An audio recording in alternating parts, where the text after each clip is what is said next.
குருவே சரணம். சென்னையிலிருந்து உங்கள் பண்டிட் விஷ்ணு. அன்பர்களே, இன்று நாம் பார்க்க இருப்பது கும்பராசி கும்ப லக்னத்தை பற்றி பார்க்க போகிறோம்.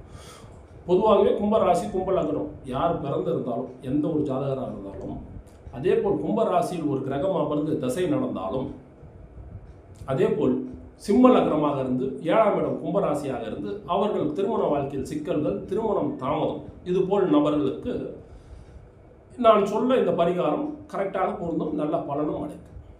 அவர்கள் செய்ய வேண்டியது தினந்தோறும் அபிராமி அந்தாதி அந்த 100ம் படிக்க வேண்டும். 100 பாடலும் தினந்தோறும் படிக்க வேண்டும்.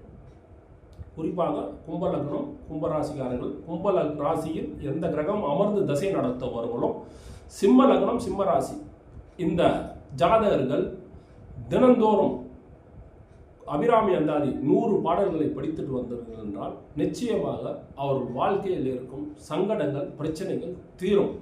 பொதுவாக கும்பராசிக்காரர்கள் யாராக இருந்தாலும் அபிராமி அந்தாதியில் இருக்கும் 100 பாடல்களை படித்தார்களே அவர்கள் வாழ்க்கையில் எந்த விதமான பிரச்சனைகளும் இல்லாமல் சந்தோஷமாக வாழ்வார்கள்.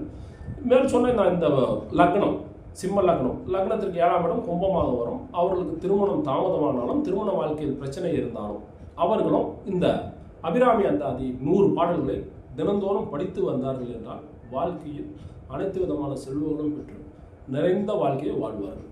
நன்றி அன்பர்களே. மேலும் இதுபோல் ஜோதிட தகவல்களை தெரிந்து கொள்ள பின்பற்றுங்கள் உங்கள் விஸ்வக் அஸ்ட்ரோ விஷன் சேனலை. நன்றி, வாழ்த்துக்கள், வாழ்க வளமுடன். Don't forget to like, share and subscribe Viswak Astro Vision channel.